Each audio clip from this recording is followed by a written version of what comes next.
If you are a designer or developer that supports generative AI in gaming, you are just cheering for your wife's boyfriend from the cuck chair.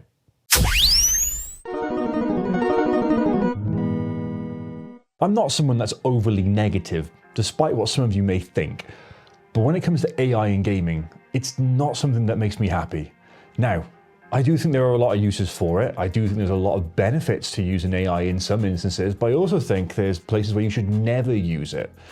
So what we're going to talk about today is my thoughts and ramblings essentially on this topic and what's kind of got me thinking about this now. So let's crack open a cold one and get right into it. Florals for spring. Groundbreaking. So recently, Valve updated the Steam app to now include a made with AI tag on all the items that have got AI generated stuff in them.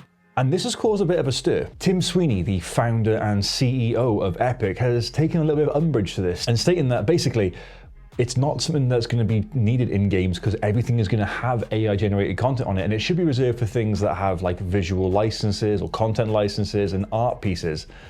And to that I say, that's a terrible idea. It's a stupid take. Video games are an art form. You cannot doubt that. There are so many games out there which are classified as art. Take a look at recent titles such as Sword of the Sea. Then you've got older titles like Shadow of the Colossus and Ico, and loads of other games which can be taken as a basic art form, all right? You cannot be saying that games don't need this because everything is going to have it in it. Everything has ingredients in it, but you have to go to the supermarket and buy food. You're meant to know what's inside that food. So yeah, it should be there. Players should have the choice. Players should need to know what is in that game. And if it is a game that has got AI generated content in it and that player is adamantly against AI generated content or AI content in general, they don't have to buy that game and they know that they're not supporting that. Now, some people have said that this service needs a little bit of a tweak, and I would agree. A blanket made with AI is a little bit too much. Personally, I feel that it should be broken down a little bit more nuanced in that way. So we should have a category chart essentially of what was made with AI. Was it generated like graphics and visual stuff? Was it the code? Was it just some admin stuff, some localization stuff? Or was it like, which part, what was made with it? Because there's little bits that are made with AI, which you can kind of go, okay, cool, that makes sense. Yeah, like you don't want to waste man hours doing that. But then you've also got, if you're making like games and putting generative AI visuals in there and art pieces, well, it's just slop. That's not art at that point. That is just AI slop. And no one wants that. I'm gonna be honest with you, I use AI with this channel. I've learned how to make these videos myself, okay? I have taught myself how to use Final Cut Pro, taught myself all the things that I need to do that. And I've learn a lot of new things on a regular basis, and AI is never used when it comes to video editing. It never is used when it comes to script editing or any ideas that I'm making or anything like that. What I use AI for is things which I don't know how to do, or I haven't got the money to pay for someone to do it, because unfortunately, as you can see from the sub cam, this channel's not making me money yet. Hopefully in the new year, we'll have a plan to get around that. So where I use AI is in the after side of stuff. So once I finish making the video, editing it and being happy with all that, I'll upload it to YouTube, and then I will wait for YouTube to transcribe the video into a chat transcript. So like this, for what I use it for subtitles essentially. And then I will copy that. I have a project that I have set up on ChatGPT, which has got a load of like parameters set to it. And I say, hey, I'm making a video on, for example, the new Steam announcement, like the Steam hardware stuff. And I will paste in the transcript. And then what it does is we have it set so it will give me some ideas for titles, ideas for descriptions. And then the main thing that I use it for is SEO stuff, because search engine optimization, I can't even say the word. Search engine optimization is really not my forte. I do not understand it. No matter how many times I've tried to understand it, I do not get it. It helps me with that. It picks out the words that I need to include. It grabs me some tags which are popular. It formats the tags for me. So for any of you that use YouTube, you know you haven't got to put a hashtag in front of it when you're adding the tags in. So I have the tags that go into YouTube. I have another set of tags which are exactly the same, but with hashtags in them for Instagram. And then I have a few more for TikTok as well. For the shorts that I do, I have like a shorts like universal title thing. And essentially, it's been fine-tweaked over time with me to try and make it so it makes that side of my workflow a lot more seamless. And I can just put it in, and then I'll have a look at the ideas that it's come up with for titles based on what I've put together. And we'll go, cool, well, I like that bit of that title, I like that bit of that title. Let's try and put them together and see what we get. And it just kind of works in that way. And I kind of treat it like an assistant in that side of it, where I'll bounce ideas off it. And I know AI like chatbots are kind of like designed to make you think that everything you're doing is right. So I have put some parameters in where it will question me a little bit, but I just use it to essentially narrow down that side of it. The description stuff, again, it's just summarizing the video and it's just making it in a way which is search engine optimized, so it's got the keywords and stuff in it. I do edit it all though. Like, I don't just copy and paste and then away we go. Like, I'll read through it, edit it, and make sure I like it, make sure it looks natural. And I know most people don't even read the bloody descriptions of these videos as well. I've seen most YouTubers that I follow even put a description of the videos up there. I just do it because I want to get some search engine optimization out there, and I want to try and get these videos seen by as many people. And I will use that for as long as I can until I can afford to get someone to do SEO stuff for me, or I actually learn how it works. But all the videos, all the editing, all of that is done by me, by Muggins here, which is why you probably, if you look back at my first video, look at this one now, there's a bit of a difference. Things have changed a little bit. Like, I'd like to think that I've managed to upgrade my workflow quite a bit with the way that I've learned how Final Cut works. So yeah, that's how I use AI. That is how I benefit from it. But if you're using AI to do, organization of data, organization of things, great, fine, I get it. It cuts down the work hours and the man hours on that side of it, okay? It's a tool which is being used. However, if you're using it to create the visuals, you're using it to create the actual content itself, then it's not.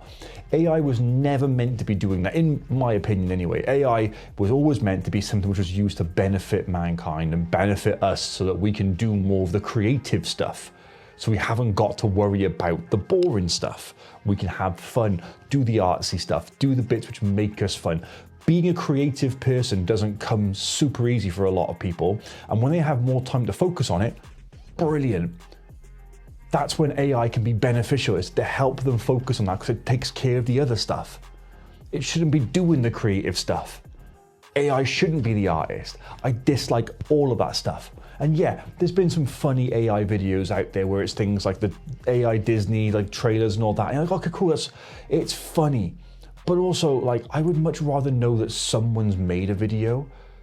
Like, there's a couple of animators that I follow on Instagram, and the stuff they put out is hilarious. And I am all for people being creative. I studied art in high school. I did a design-based degree when I was in university. Like, I love the design process, and I love looking at people's like thought patterns and how they get to that point, and thinking that there's abilities out there for us now to use that we can then do more of that. Great, cool. I want more of my friends to be able to do their artistic stuff. I want more of my friends to be able to do the music that they want to do. I don't want my friends to worry that there's going to be bands made that are using AI to make their music. There's going to be artists out there using AI to make their art. I want my friends, and I want all of you folks that are watching this to be able to actually do stuff. But we're going off on topic again because I'm angry and yelling at the cloud. AI in gaming has not got a place when it comes to the content which is in the game, and it hasn't got a place when it comes to the art stuff which is in the game. And I will die on that hill, all right? I am not saying it can't be used as a tool to assist people, but it should never be used as a tool to generate stuff. It should never be used to generate code, never be used to generate visuals or assets or anything like that. And another game which caught my eye, and it was something which I kind of tweeted about as well on X or Twitter, whichever we call it, I don't really care anymore. And it was a game called Let It Die Inferno, where the devs actually came out and said that they have used generative AI in that, and the designers will basically use Gen AI to create a copyright free, like it's all like above board, they say, image, and then they will brush it up, make it fit the visual style they're going for in the game. And I'm like, cool. Why? You are literally paid to be the designer. You are literally paid to be the artist, be the designer, be the creative person which you are meant to be with this. This game, one, it looked weird as hell anyway, but this has just lost any sort of favor from me now. And I'm going to go out on record here and say that I hope that game doesn't do well. And I know that might seem like a bit of a shady thing to say, considering there's people who have worked on that game, but the game is using generative AI, and it is being very forthcoming about using generative AI, but it's using it for stuff which they've actually got people there to do. You've got designers, let them design, let them make this stuff. Now, I'm not saying the designers are choosing to do this. It's probably, from the top down being told that they need to do it, but I don't agree with it. at all. Much like I don't agree with all the Sora videos which are going around, which are making like people on YouTube a little bit worried that they're going to be like replaced by AI content. Trust me, to get into a hobby where in a few months' time it's probably going to be impossible to tell the difference between me doing a video and an AI version of me doing a video. Please no one make that. That'd be really weird. I don't want to see that. So I feel like I've kind of ranted in this video, and probably for good measure. I'm very passionate about this. I think, again, like I said, and I will keep on saying this, AI is a tool, and AI is a thing which should be done to help us. It should not replace that human artistic side. Creating music, creating art, has always been something which is inherent in humans, and it shouldn't be something which you are having to explain. It shouldn't be something which humans should be forced to pick between. It is something we should be able to do. We should be able to express ourselves in this way. We should be able to have fun and be creative and not be bogged down by the realities of real life. It's inherent in our bodies, in our system to, want to create and want to be expressive. Don't let AI take that from us. Don't let robots and ChatGPT and Sora, we don't even, what's the other one, like Nova, is that one, Mid-Journey? Don't let them take away what makes humans special. AI art is not art. I really hope that Valve roll out a comprehensive made with AI list so that people can make informed choices. And I really hope that the games industry responds correctly to games which have got generative AI inside them. And I really hope that the masses out there are smart enough to understand what the repercussions of supporting games that have generative AI will be. Why will you need designers in the future if a robot can do it? Why will you need these creative people? We do need creative people. Creative people make this industry fun. Creative people are the reason why we have the franchises that we have. People like Shigeru Miyamoto, Hideo Kojima, and all the other people that are behind some of the biggest franchises out there. My mind went blank for a moment then, I'm not gonna lie, there's loads more, but those are the two that sprung to mind instantly. Oh, Sakurai as well, obviously. Like, all these people who are so creative have brought us some amazing memories and continue to do so as well.